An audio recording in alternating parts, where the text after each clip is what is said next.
so very good.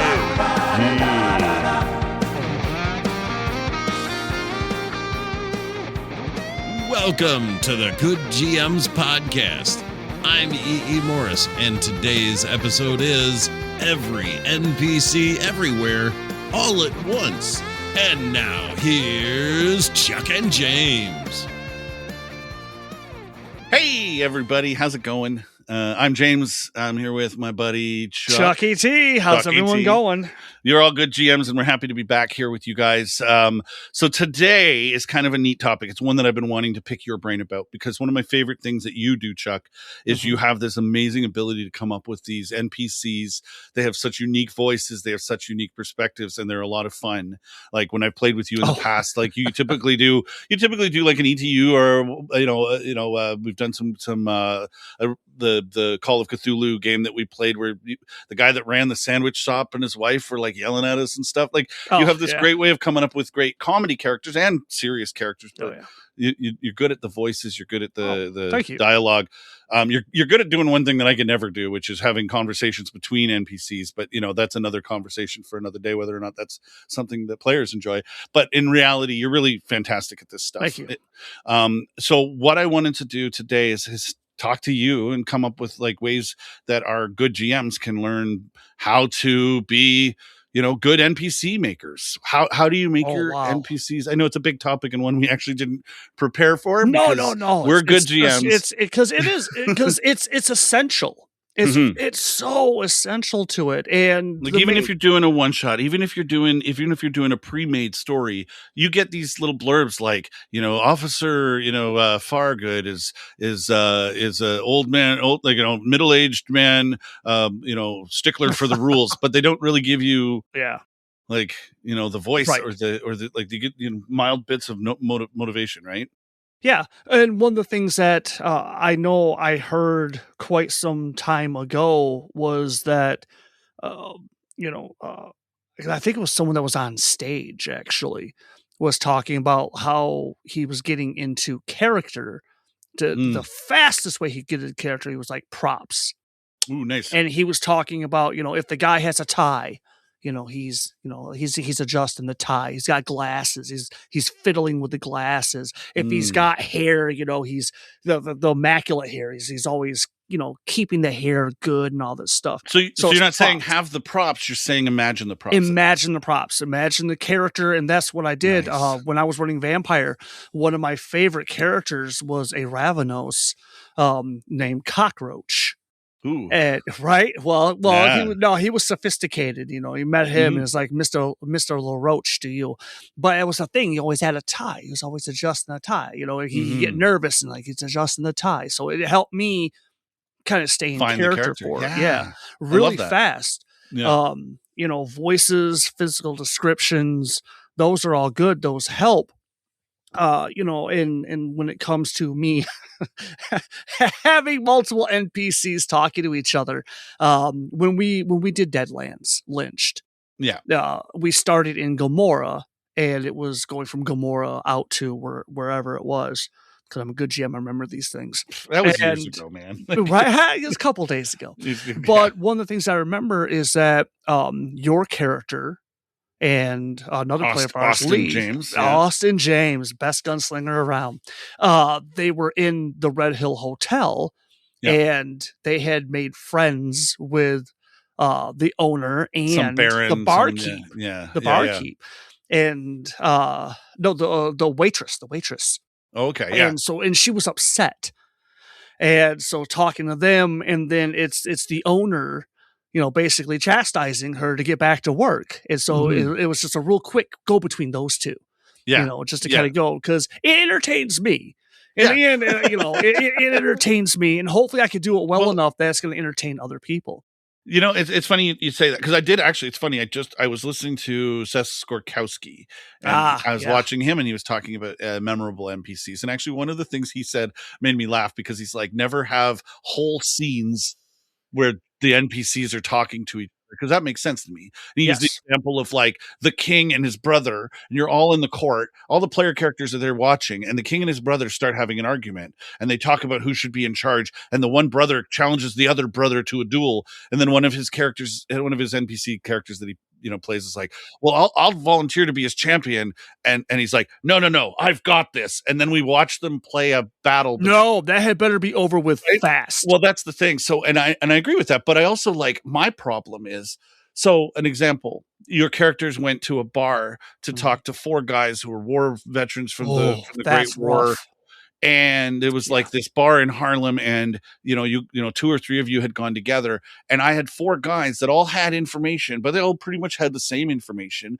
So what I did in that case was just describe all of them and how their mannerisms were, and I pretty much only let one of them do the talking because that's all I was able to do. Because I have a hard time switching in my brain. You know what? That's perfectly fine. Because I tell her, I remember that scene, and even I was just sitting there going.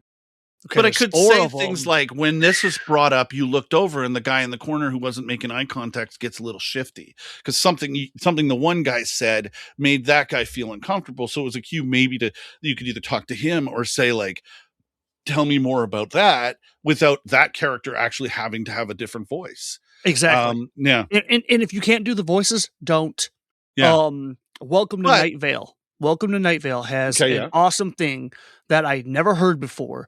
And it makes so much sense. The audience's mind canon will fill that in. Okay. If you tell me that the person I'm talking to, you give me his name, her name, whatever, you give me their name, their description, and then you tell me that they have a deep Southern accent. Right. And then I start to go into, well, over there, they're having issues and we don't know what's going on, but I swear to you, somebody got lit on fire last night. In your head, you've just filled that voice I don't know about you, but there's a fire. You've already filled that in. You tell me they have a Brooklyn accent. Everyone in their head has what they think a for the Brooklyn most part accent sounds like. Absolutely. Yeah, exactly. You can imagine those things. We all lived in a world with American media everywhere, and we get to know these things. The one thing I like to do though is again, I say I agree with you, and that's fine. If you can't do voices, don't do voices. If you can't, even if you can't do voices, find a way to just, because really what's the point of an NPC if it's just, here's the information you need, never see you again, or is it like, here's a character that may or may not become something the player characters have grow to like, and the best way to do that is come up with the different mannerisms. So I look at my characters when I'm thinking of an NPC, I sort of imagine them in a movie and who would play them and kind of come up. I don't necessarily have to do the voice, but I sort of think of what is their accent, but like where is their voice in their body? Because you can have a character whose voice is way down here in the bottom of their chest. Exactly. You can have a character whose voice is like way up here in the top of their nose, but I haven't changed anything other than where my voice is coming from in my body. Exactly. Another thing is maybe you got a character who says, old boy, or like, my man or whatever, like throws in a catch, like a word. Yes. Like not just a catchphrase, but like, listen, my man. Let me tell you, old boy, or something that is something that they bring up. Like that's you said with the tie. Yeah. To me, that's the equivalent to props. Very much. It sets them apart and sets them different. Exactly. And when I'm doing the NPCs, for me, because it's just easier, I don't try to fill in all those blanks. No. Like when you were talking to the waitress, I only had a couple of things. Like I knew, she's a little bit hysterical. Right. So you got your motivation. Friend? So I knew that she had that annoying, hysterical voice. That stereotypical. Were you doing a voice? I didn't. I hate you so much. But I agree with everything you said. The owner was, fiddling with the glass, just well, you need to get back to work because I don't pay you to talk to the others. Just hand him a drink or something, right? And then that'll help me maintain that character a little bit. And then that also, if I have him talking to her And then if a third person comes in, then it's a real quick, okay, the sheriff comes in, he's got the badge. And so now with the badge, he's upright and he's talking and he's, do you know what happened across the street? Oh, it was terrible. Hey, get back over there and get them drinks. Sheriff, I don't want you coming in here starting any problems. No, listen here. I need to know what's happening across the street. And so that it just helps you real quick. There's 3 the main thing to remember, voices and characters, yeah, right. But the main thing to remember, because this is where I've screwed up a lot, where Skokowski was talking about, the mistake of doing the whole scene. Oh yeah, I've gotten wrapped up into it, and then I've looked up, I saw everybody else like going, okay, yeah. We're just watching, I guess. It's very important to make sure you give them a few seconds, like bing, bing, bing, and then get a player character in, get the other player character, whoever's there. As a point to that, if you don't mind me coming in here, one of the things that I suggested to you is, have that exposition. Like you had, this is the time you were that I'm thinking of in particular was as a cut scene before the story, and you're really good at that. You set the scene, you imagine it like a movie, and you can have a scene before the player characters are even involved. And what I had suggested to you, which is I think is fair and something that other GMs might want to include, is let's say you have a scene like that where 3 mob guys are having a conversation. Give those characters, maybe even pre-write it as a script, and give them to the players. Let them be involved. If they're partaking in listening, why not let them partake in character creation? Like you do a really good thing with helping to make characters, like we talked about, I think once, where you say, give me a thing, and then you create your characters from that. Right. So tell us a bit about that, because I love that one. I actually did that because I had a player. Because I like to run pre-written material. It's just easy for me. It's my script. Here it is. Everything I need right there. Plus they're there and they're written for a reason. Play them. So what I was running a story, and a player had read the story, and so he knew. As soon as I said a name, the player knew that character was crucial to the story. And that player proceeded to try and kill that NPC. Right there. Like, with no provocation, no nothing. Because that player knew that NPC was important. So, from that moment on, even if it was a named character in it, like, I would say, okay, hey, we're in there, and here's the owner. Give me the name, give me this, give me that. And I had and plus that gets the players involved. It's a lot of fun too, and it gives them a chance to create those characters, right? Like you'd say, like give me an emotional, like give me like a social aspect of this guy, and you get guys like me that are like, he changes accents every 3rd word or something. Most of the time, you're going to get guilty of that too. I really am. He's got a nervous sort of thing. He plays with his fingers a lot or something, and that gives you a character that it takes a lot of the weight off you as the GM. Oh yes, come up with that, and it gives it is a lot of fun as a role player, as a GM, to be able to do like improv. But like I need a location. I need it's the same kind of idea. Yeah, look, for ETU when we were running Sonny, the convenience store owner. Oh, I loved him. He was one of my favorites. Oh, he's the best. He's the absolute best. And he had a great catchphrase. It's all about the conversation. It's all about the dialogue. Come on over, Sonny. Sonny enjoys having you in. Come over. Have you gone over and looked at the back corner? Look at what I look. Now he's always 3rd person. That's another thing I try to maintain Sonny, with him. Sonny has something to show you. Come over here and look at that. Sonny always has what you need. That's right. Well, how much is it? It's all about the dialogue. It's like, what does that even mean? It's a convenience store, man. What are you talking about? What does that even mean? It was hilarious. So, he's the best. He's always the best. And that's the whole thing, is like, once the players are involved and they help you and they make that character, they're going to love that character. They're going to want to see more of that character. Yeah. So absolutely, do that. As for the opening scenes, but you got to know your players. Yeah. You got to know your players. You got to, because if I were to, but you don't always get that luxury, right? Like sometimes you're doing it at a local gaming store, sometimes you're doing it at a con game, sometimes it's just but again, at the end of the day, it throws them right off. Like they suddenly think, oh, this is who I'm playing. It's like that was just an opening thing. But again, with the cold opens, I have learned the hard way to time myself. Try to have it in a head, have bulletin points so it can ding, ding, ding. Here we go. Well, and we can talk about those opening scenes because I think they're great. And we can talk about that. I think that's another episode even. It's to set the scene before the game, get everybody into like the location that they're in. And everybody does it a little different. So, but in regards to NPCs, like we talked about Sunny being like a memorable NPC that the players wanted to come back to.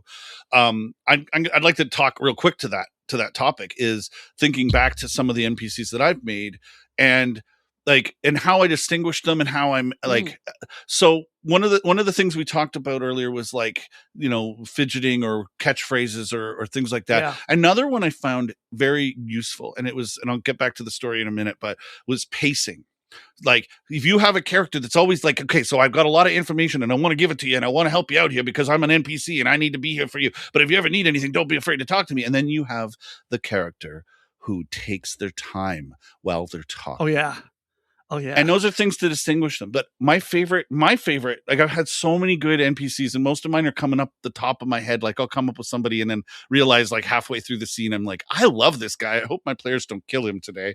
And so one of my absolute favorite, I was playing ETU again, back to ETU. We're talking about ETU a lot on this show, but I was playing ETU and there's a character that runs the pawn shop, Pine Box Pawn. Oh, and yes. I've never seen a lot of people use that character as much, but I had somehow made a character so memorable and a place so remarkable that almost every other session the players when left with a decision about where to go, because I was running it very sandboxy the last time I ran it, was we should head over to Pine Box Pond and see what what's his name, Forrester Harris is up to, or see if we can find that piece of equipment that we need.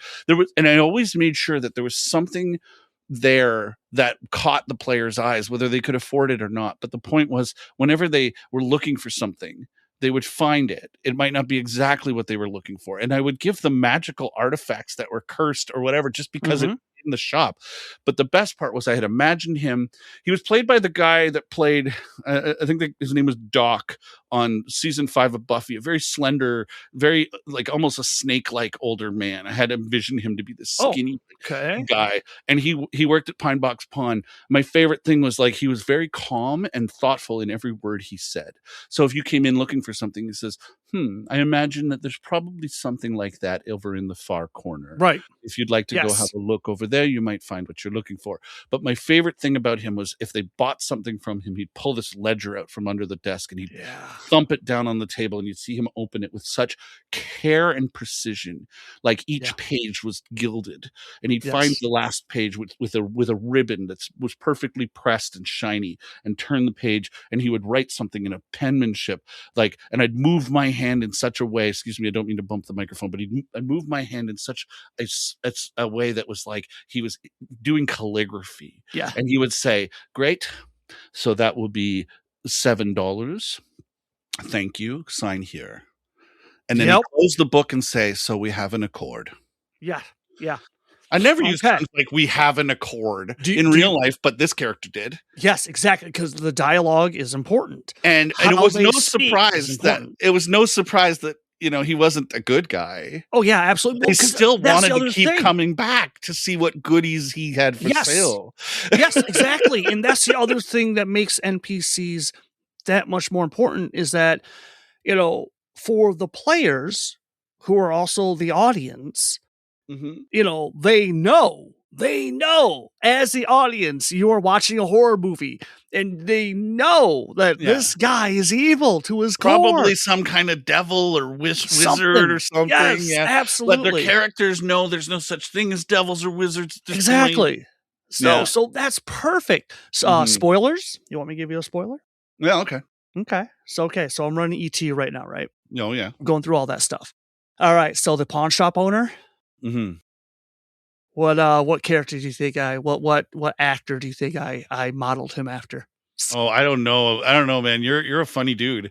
You could go anywhere. Like it could be, Danny DeVito. Oh, frig. Of course it is. That's hilarious. I was gonna. It's funny you say that because I was like imagining for a second. I'm like, like again. I don't. Are we talking Forrester Harris? Or are we talking like a different Pine Box pawn shop? I think he was the former sheriff. Okay, yeah, okay. Right, Because in my mind, the guy that like Forrester Harris, the guy from that, like I had the doors, like he had that place immaculately cleaned. The door had a bell that rang true. Yes. The name Pine Box Pawn. The door was like polished oak with the glass and the like gilded letters Pine Box Pawn on the door. Like everything was perfect and immaculate when you walked in. Whereas there was another pawn shop that was like Fork It Up Pawn or something. Like I think that was in the book. But yeah, I was thinking, well, what about like a Nicolas Cage? Like he's always on top, like Nicolas Cage, Christopher Walken's is classic. Yeah. These are great characters. Great characters. But yeah, no, so yeah, Danny DeVito. Have you ever read Stephen King's Desperation? Oh, I thought you were going to say Needful Things, but no, I haven't read either. No.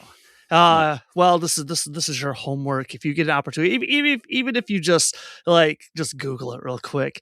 Good thing I don't have any other homework. So yeah, just keep piling it on there. Just add it on to you. But yeah, if you get a chance, look at that. So there's your spoilers. Nice. But yeah, that's important, and also for me as the GM, that's what's helping me stay involved too. Yeah. Right. That's how I get to play. Because you get to play. That's the point. Yes. Having these NPCs and from what I understand, like there's different ways to keep the NPCs involved. Like you can't force them into the story, but knowing that they're there, it means the characters are willing to go back to them. Now, there are definitely times where you have an NPC like a mentor or like an assistant. Like you're doing like a fantasy game, you might have a guy who comes and takes care of your horses, or a cook, or somebody who's part of the traveling party that you get to play, but it should never ever take the spotlight away from the player characters. No. Right? Each NPC has a specific task. They have a specific reason why they are there. And some NPCs, they're not all created equal. It's just like how in movies and TV and all that, some NPCs are there all the time. Other NPCs are only there every once in a while because they're plot hooks. And it depends on your game too. Like for Mask and Nyarlathotep, you guys are traveling around the world. Yes. Odds of you ever going back and talking to the Mordecai Lemming, who's like this professor of, he traveled the world, he knows all kinds of stuff. He has this singing drum from Africa, but it doesn't really sing anything. It goes, "Take me back to Africa." It's like this character that was a lot of fun for one session, and the players all seem to like him. But he's still going to get his fruit basket. He's still going to get his fruit basket. Yeah, well, if you know, you know. But that's the kind of thing. And you can't, like, you can spend hours and hours and hours designing your NPCs and have them like show up for half a scene before one of the player characters is like, I think they're a bad guy, and shooting them, or something, whatever it is. I'm not talking about you entirely here, but I'm just saying, like, in general, right. You let yourself be surprised by who you can play, and let your players decide who's the ones that they want to come back to. How many times have you prepped a scene or prepped something for a game and it completely fizzles? Oh, I know. And we had a whole topic about that, about prepping. It's the same thing for NPCs. Yeah. I heard another thing where oh my gosh. Oh, I cannot remember who said this. I'm a horrible person, but I've heard it a lot from a lot of different GMs. Is sometimes you got to kill your babies. Yeah, I know it sounds terrible, but it's true. It's true. The same. And so okay, let's pick one last topic, I think, before we call it a close. So and then we'll do a recap and pick our best tips for our, because I mean we're kind of having a meandering conversation here, which I like. Yeah. But let's talk about that. Talking about killing your babies. Sorry, my train of thought disappeared. So let's talk about like how I lost it. I'm sorry. It'll come back. No, me. Kill your babies. So they have each NPC has a point. Right. And you can't just hold on to them all the time. Yeah. And so it's, they can't, because like you said, they should never overshadow the players. Absolutely. They're there if it's necessary for something bad to happen. Don't be afraid to sacrifice that NPC. Yeah. It is what it is. Okay, so I guess I don't remember where I was going, but another good topic for NPCs that I want to bring up is the idea that they are often there to give information. They are clue givers. They're story hook givers. Yes. How do you decide how each individual NPC? Because like it's a boring game when you go to the tavern to get the information. You're like, "Hi, do you know anything about the haunted house up on the hill? I know everything about the haunted house up on the hill. First of all, the rumor is that it's haunted by a ghost who hates the color blue. He was once a fisherman whose wife was like, how do you decide how?" Like you don't, again, we'll talk about how to not hide your best clues behind a dice roll, because then you screw up a story that way. Yep. But how do you decide how an NPC is going to react and how much information and how do they get that information? What are their motivations? Okay. Like I said, I enjoy, because I'm lazy. I like pre-written materials. Because in the end, I'm gonna have to dissect it and make it my own anyway. Of course. So I get the help is that when they go, that scene where they go into the tavern to get the information about the haunted house, if it's written well, then I already know that the bartender only knows X. Yeah. The waitress only knows X. That guy in the corner, shrouded in shadows and is smoking the pipe and has his hood put over his head, he only knows X. Right. But then everybody in town knows X. Right. So, and you're using X, but you're probably meaning A, B, C, D, and E. Information. Right? Information. So then let's go back to that, because that's another topic we should hit on later, is how to give clues in such a way. What if bartender knew A, B, C, D, E? Waitress knew A, B, C, D, and E. The guy in the smoking corner knows A, B, C, D, and E, and everybody in town. So that if they don't talk to the guy in the corner, they're still able to get the information that they want. But how they deliver is going to come from a different perspective, right? The bartender is positive, and he knows tourism is good for the town, so he's quick to say, "Oh, there's no such thing as a haunted house on the hill. Why would you even say that?" It was owned by an old fisherman whose wife died, but there's no ghosts involved in that, right? Right. Like reading between the lines. If you're making the NPCs like whole cloth, it's like maybe it's like, oh, hey, if all that's written is you go, when the player characters go into town, they can learn these rumors. A, B, C, D, and E. Yeah. Right. But it doesn't tell you who tells them that. Now you have to make it. So then now you're just banking on the players. Yep. If one player goes to the tavern, they get that little morsel. Yeah, you don't give all of them all of the information. Yeah, exactly. Yep. Now you just follow the players. Where are the players going? Yeah. They're going to help you fill in all the stuff.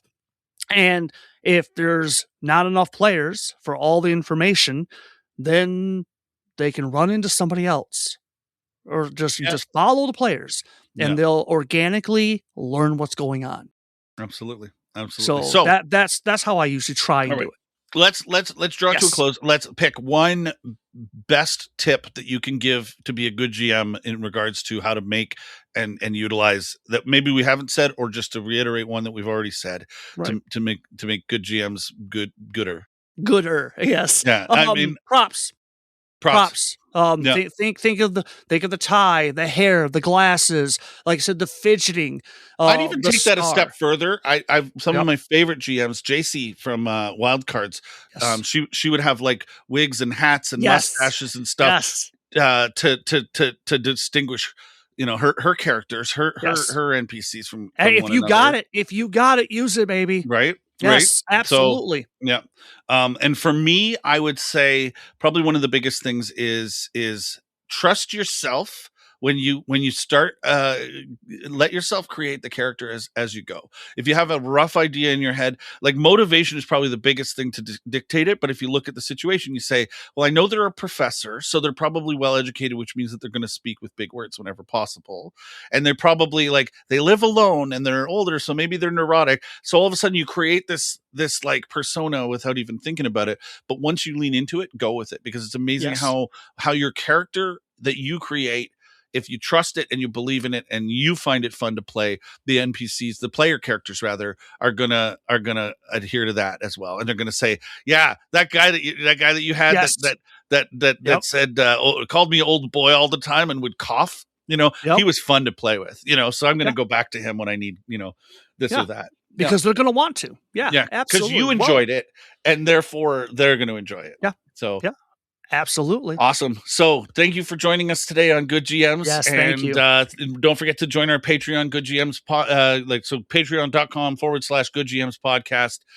You can sign up for free. Just go create an account for yourself if you're not already a Patreon member, and then sign up for ours. And then you get a lot of cool bonus exclusives. And if you're a paid member, you get some cool, silly games that we've been playing lately too. So, yes. Thank you so much. Go out there, have fun, be good. Yes, be gooder. Be gooder. Stop being just good. You can be gooder. Gooder. Have fun. Bye. Thank you for watching. If you like or dislike what you heard, let us know. If you want to suggest an idea for an episode, ask the host a question, or just tell Chuck and James what you really think of them, join our communities at patreon.com/Good GMs podcast, or find us on the usual social media platforms. For now, I'm E.E. Morris, and you're all good GMs.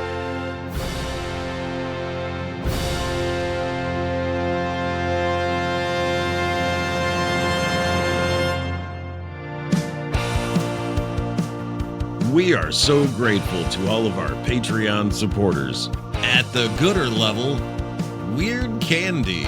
At the good level, Carl Kiesler, Preston DuBose, Francis, and me. Yes, E.E. Morris. I put my own money to back our projects because we're all good GMs.